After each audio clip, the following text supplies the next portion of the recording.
संसदेचं हिवाळी अधिवेशन हे आजपासून सुरू होणार आहे आणि पाहूया या संदर्भातली ही महत्त्वाची बातमी।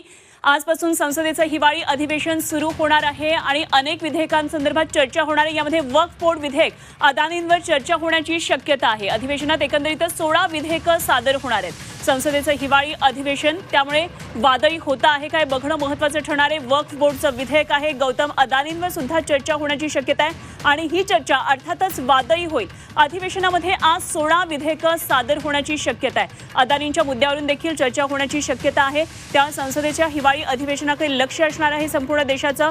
अधिवेशनाच्या पूर्वसंध्येला संसदीय कार्यमंत्री किरण रिजिजू यांनी बोलवलेल्या सर्वपक्षीय बैठकीत विरोधकांनी अदानी प्रकरणावर चर्चा करण्याची मागणी केलेली आहे। त्यामुळे हा विषय निश्चितच येईल आणि असं आश्वासन सरकारच्या वतीने सुद्धा या बैठकीमध्ये देण्यात आलेला आहे। नियमानुसार विषय मांडण्यात येतील असं म्हटलेलं आहे। त्यामुळे आता कशा पद्धतीने आज हिवाळी अधिवेशनाचा पहिला दिवस गाजतोय हे बघावं लागणार आहे।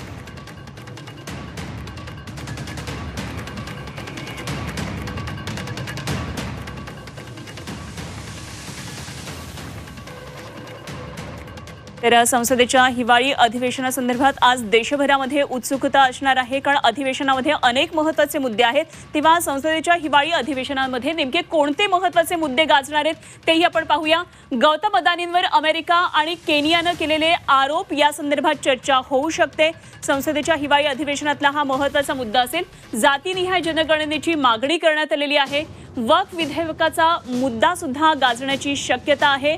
देशभर या मुद्द्यावर बरीच चर्चा झाली। मणिपूर हिंसाचाराचा सुद्धा तितकाच महत्त्वाचा मुद्दा आहे। महाराष्ट्रातल्या एकतर्फी विजयानंतर ईव्हीएमचा मुद्दा पुन्हा एकदा या अधिवेशनामध्ये येतोय का? दिल्लीतलं प्रदूषण, संपूर्ण जगभराचं लक्ष दिल्लीकडे आहे, कारण प्रदूषण हे एक महत्त्वाचं कारण आहे।